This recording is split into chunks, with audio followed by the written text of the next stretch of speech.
महामारी कोरोना सारा देश को दोहलाई देथिबा बेले सही समय ठारू विश्वर शांति पई आरंभ होइथिला विश्व शांति महायज्ञ एवं रुद्राभिषेक। सही क्रम रे प्रतिवर्ष विश्व शांति पई महायज्ञ और रुद्राभिषेक करा जाई आसुछि।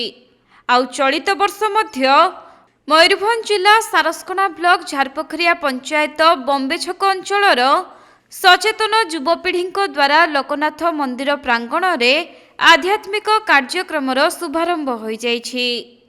आयोजित कार्यक्रम में प्रथम दिन शताधिक महिला एवं पुरुष स्थानीय बड़ पोखरी घट उत्तोलन करी कलश यात्रा रे आसी मंदिर परिसर रे पहुंची एवं सेठारे घट स्थापन परे विश्व शांति महायज्ञर अग्निसंयोग होइथिला।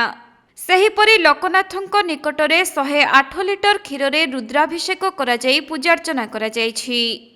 एही अवसर रे गोपाल दास महाराजଙ୍କ द्वारा संध्या समय रे कथायज्ञ एवं प्रवचन दिया जाउछि। एथि सहित आसंता शनिवार पर्यंत कुनी प्रवचकଙ୍କ द्वारा कथायज्ञ अनुष्ठित हेबार कार्यक्रम रहिछि।